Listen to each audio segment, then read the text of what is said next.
یہ سب شروع ہوا صرف ایک سائنسی دریافت سے، ایک ایسی دریافت جس نے دنیا کا نقشہ ہمیشہ ہمیشہ کے لیے بدل دیا۔ یہ 1938 کی بات ہے۔ جرمنی کے سائنسدانوں نے نیوکلیئر فشن دریافت کیا، یعنی ایٹم کو توڑ کر اتنی زیادہ توانائی خارج کرنے کی صلاحیت جس کا پہلے تصور بھی نہیں کیا جا سکتا تھا۔ اس ایک خبر نے پوری سائنسی دنیا میں ہلچل مچا دی تھی۔ اور آج دنیا میں 10 ممالک ایسے ہیں جو جوہری ہتھیار بنانے کا یہ کوڈ کریک کر چکے ہیں۔ تو سب سے بڑا سوال یہی ہے کہ آخر یہ راز جو صرف ایک ملک کے پاس تھا، اتنے سارے ممالک تک پھیلا کیسے؟ یہ کہانی ہے جاسوسی کی، بڑی بڑی خواہشات کی، دھوکے کی اور ایک ایسی خطرناک دوڑ کی جس نے پوری دنیا کو یرغمال بنا لیا۔ اور اس خطرناک کھیل کا آغاز ہوا البرٹ آئنسٹائن کی ایک وارننگ سے۔ انہوں نے امریکہ کو نازیوں کے بارے میں خبردار کیا، اور بس اسی ایک خط نے تاریخ کے سب سے خفیہ اور سب سے مہنگے سائنسی تجربے کی بنیاد رکھ دی۔ تو امریکہ نے فوراً مینہٹن پروجیکٹ شروع کیا۔ امریکہ، برطانیہ، کینیڈا، سب کے بہترین دماغ ایک جگہ جمع ہو گئے۔ اس پر اتنا پیسہ خرچ ہوا کہ آپ سوچ بھی نہیں سکتے۔ اس وقت امریکہ کی کل جی ڈی پی کا تقریباً 1%۔ اور پھر جولائی 1945 میں ٹرینٹی ٹیسٹ کامیاب ہوا۔ 1 مہینے بعد ہی جاپان پر بم گرا دیے گئے اور دوسری جنگ عظیم ختم ہو گئی۔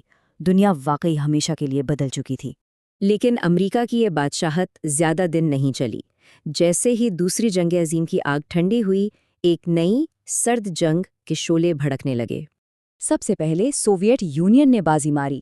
1949 میں انہوں نے مینہٹن پروجیکٹ میں اپنے جاسوسوں اور جرمن سائنسدانوں کی مدد سے بم بنا کر امریکی اجارہ داری کو توڑ دیا۔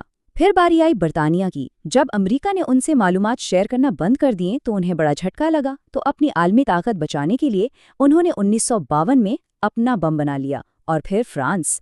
جب سوئس بحران میں انہیں سپر پاورز نے اکیلا چھوڑ دیا تو انہوں نے بھی اپنی خود مختاری کے لیے 1960 میں اپنا ایٹم بم تیار کر لیا۔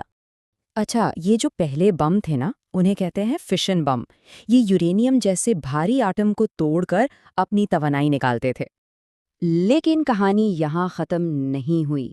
اس دوڑ کا اگلا پڑاؤ ایک کہیں زیادہ خوفناک ہتھیار تھا، ہائیڈروجن بم۔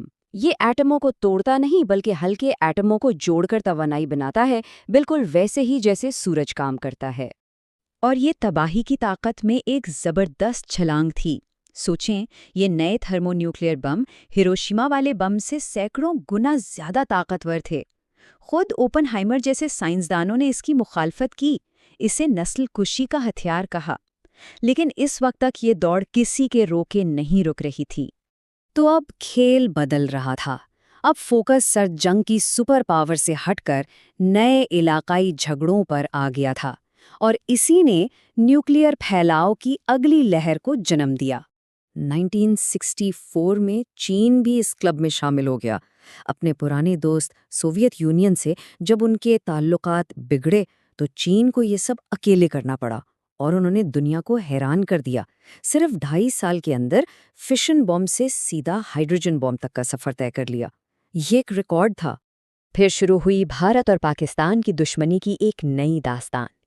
1971 کی جنگ ہارنے کے بعد پاکستان کے اس وقت کے وزیر اعظم ذوالفقار علی بھٹو نے ایک تاریخی جملہ کہا، ہم گھاس کھا لیں گے لیکن اپنا بم ضرور بنائیں گے۔ چلیں اب اس ایٹمی دوڑ کی کچھ سب سے خفیہ اور دلچسپ کہانیوں کی طرف چلتے ہیں۔ یہاں ٹیکنالوجی سے زیادہ طریقے اہم تھے۔ اسرائیل کی کہانی تو بالکل کسی فلم کی طرح ہے۔ انہوں نے کبھی مانا نہیں کہ ان کے پاس ایٹم بم ہے، لیکن 1986 میں راز کھل گیا۔ ہوا یوں کہ ایک ٹیکنیشین مردکائے ونونو نے خفیہ تصاویر ملک سے باہر سمگل کر دی۔ پھر موساد کی ایک ایجنٹ نے اسے روم میں اپنے جال میں پھنسایا۔ اسے اغوا کیا گیا اور واپس اسرائیل لایا گیا۔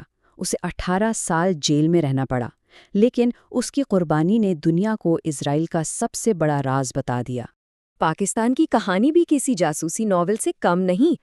ڈاکٹر عبدالقدیر خان نے نیدرلینڈز کی ایک انتہائی حساس فیسلٹی سے سینٹریفیوج کے خفیہ ڈیزائن حاصل کیے اور انہیں پاکستان پہنچا دیا۔ اور مزے کی بات یہ کہ امریکہ کو سب پتا تھا، لیکن چونکہ انہیں افغانستان میں سوویت یونین کے خلاف پاکستان کی مدد چاہیے تھی، انہوں نے جان بوجھ کر آنکھیں بند رکھیں۔ آخرکار 1998 میں پاکستان نے کامیاب ایٹمی دھماکے کیے۔ اس کلب میں دو کہانیاں سب سے الگ ہیں۔ ایک طرف جنوبی افریقہ، نسل پرستی کی حکومت ختم ہونے کے بعد انہوں نے تاریخ بنا دی۔ یہ دنیا کا واحد ملک ہے جس نے 6 ایٹم بم بنانے کے بعد انہیں خود ہی ختم کر دیا۔ اور دوسری طرف ہے شمالی کوریا، جو ایٹمی عدم پھیلاؤ کے معاہدے کو چھوڑنے والا اکلوتا ملک بن گیا، صرف اس لیے کہ وہ اپنے بم بنا سکے۔ وجہ دونوں کی ایک ہی تھی، حکومت کی بقا، لیکن راستے بالکل الٹ۔ اچھا، تو یہ تو تھی تاریخ۔ اب آتے ہیں آج کی دنیا میں۔ ایٹمی خطرہ ختم نہیں ہوا، ہاں، اس کی شکل ضرور بدل گئی ہے۔ آج کل ایٹمی ممالک کی اصل طاقت ان کے جوہری آبدوزوں میں ہے، جو سمندر کی گہرائیوں میں چھپی ہیں۔ ان کو ڈھونڈنا تقریباً ناممکن ہے، اور یہی چیز اس بات کی ضمانت دیتی ہے کہ اگر کسی ملک پر حملہ ہو بھی جائے تو وہ دنیا میں کہیں سے بھی جوابی حملہ کر سکتا ہے۔ اسی خطرناک توازن کو باہمی یقینی تباہی کہتے ہیں، جس نے ایک عجیب طرح سے دنیا میں امن قائم رکھا ہوا ہے۔ تو اب سوال یہ ہے کہ اس لسٹ میں اگلا نام کس کا ہو سکتا ہے؟ یہ سوال ہمیں آج کے سب سے حساس علاقوں اور اس کلب کے ممکنہ نئے ممبران کی طرف لے جاتا ہے۔